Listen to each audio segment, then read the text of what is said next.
अस्सलाम वालेकुम स्टूडेंट। आज हमने नया चैप्टर शुरू करना है, वर्क एंड एनर्जी। ठीक है, इसका जो पहला टॉपिक है वो है work done by A constant force.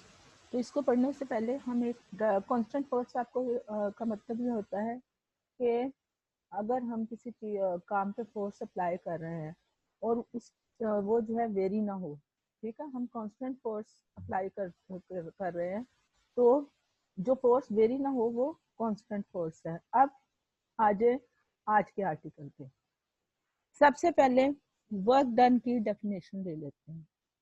आपको याद होगा कि ये वाली example W is equal to F dot D work is the scalar product of force and displacement is equal to F T cos theta that is equal to f cos theta into d. The quantity f cos theta is the component of force in the direction of displacement. Scalar product में ये सारा मैंने आपको पढ़ाया था, याद है?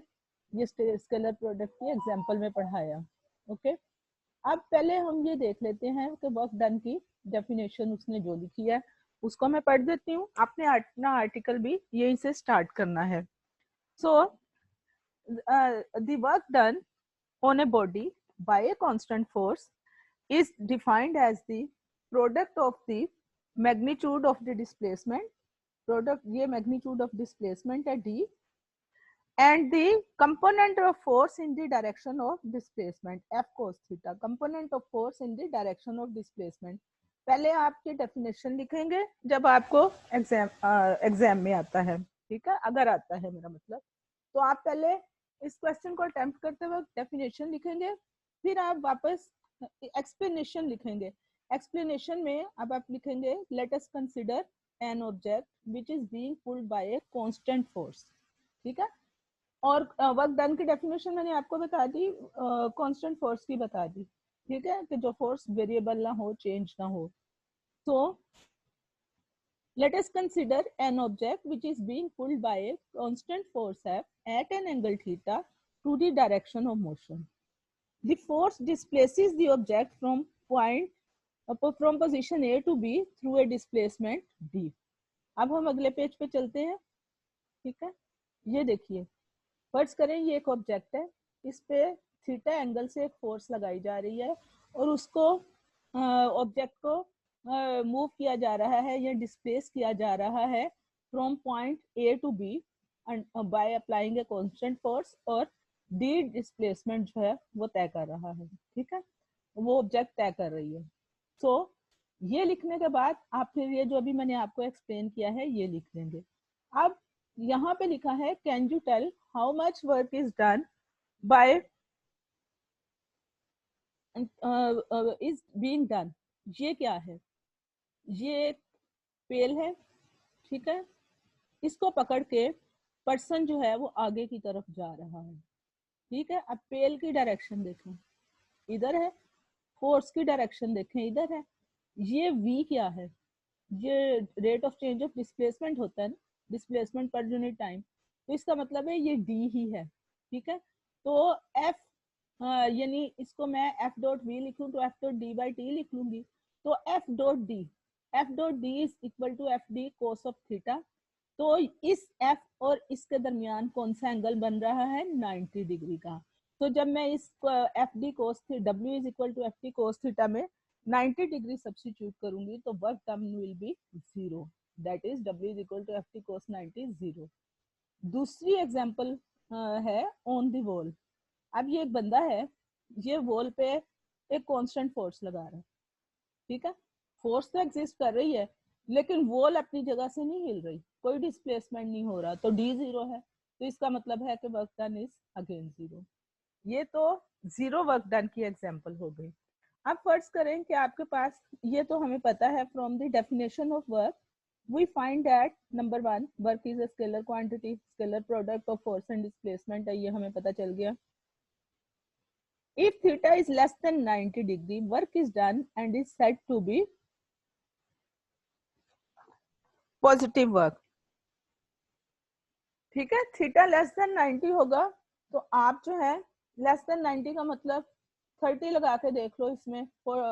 जैसे ये फार्मूला है ना, अगर आपने इसको साबित करना है तो ये W is equal to F D cos theta है ना। आप 90 से कम का कोई एंगल लगा के देख लो, जो आपका दिल करता है, 30 लगा के देख लो, 40 लगा के देख लो, जो भी जवाब आएगा ना वो पॉजिटिव एफ डी होगा, ठीक है, पॉजिटिव वर्क होगा।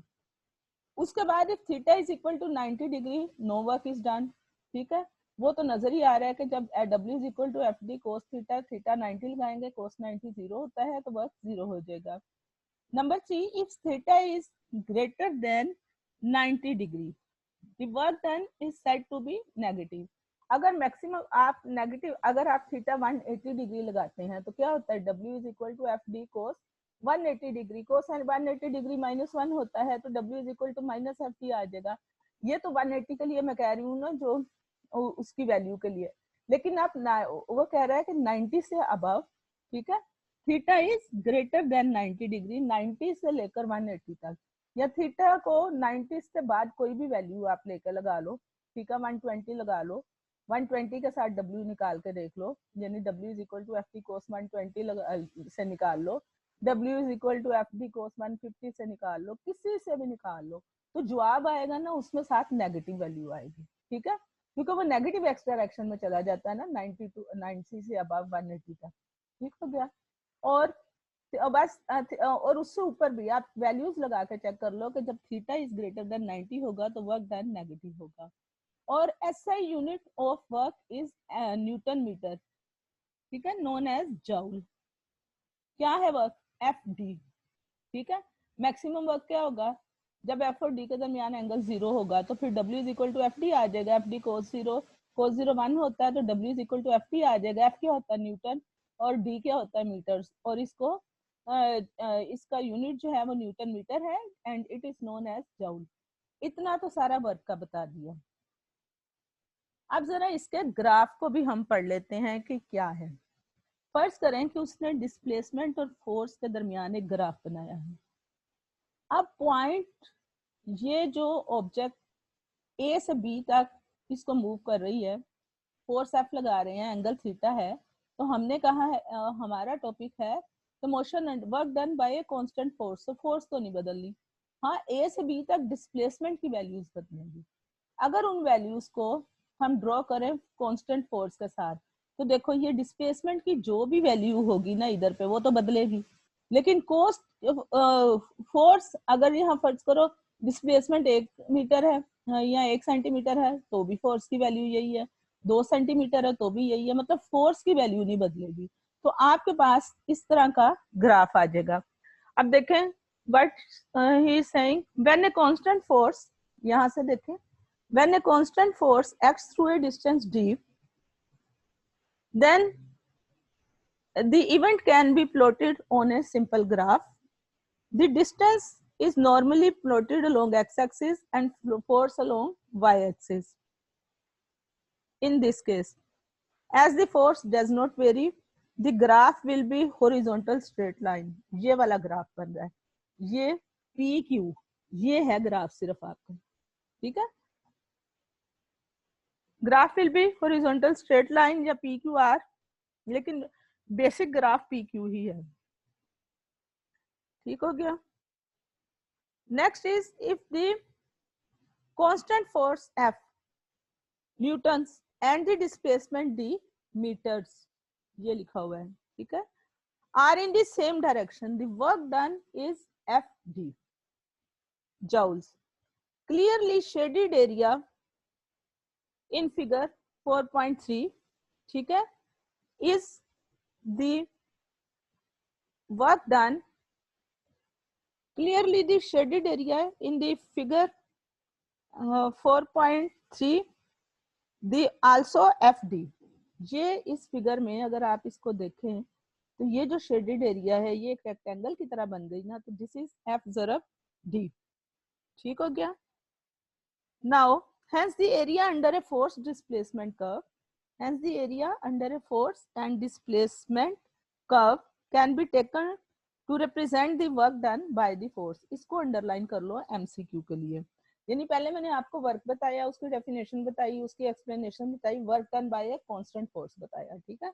ये सारा कांस्टेंट फोर्स के साथ वर्क हो रहा है। फिर डेफिनेशन बताई, फिर एक्सप्लेनेशन बताई, फिर मैंने बताया कि थीटा कितना हो तो कौन सा वर्क होता है, और ये जीरो वर्क की 2 एग्जांपल्स बताई, और अब हम ग्राफ के जरिए उसको एक्सप्लेन कर रहे हैं।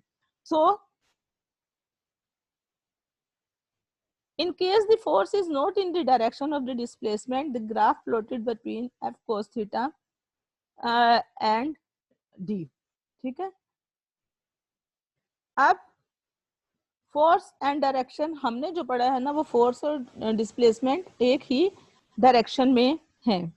ठीक है, सो अगर हमने तो कहा ना कि दोनों एक ही डायरेक्शन में जा रहे हैं, तो एंगल क्या हो गया, एफ और डी के दरमियान 0। लेकिन फर्ज करो कि फोर्स और डिस्प्लेसमेंट एक डायरेक्शन में नहीं है, तो फिर होगा एंगल थीटा। जब थीटा होगा तो फिर वर्क डन हम W is equal to F D cos theta के जरिए निकाले कैलकुलेट करेंगे। ठीक है, ओके गर्ल्स, अल्लाह हाफिज।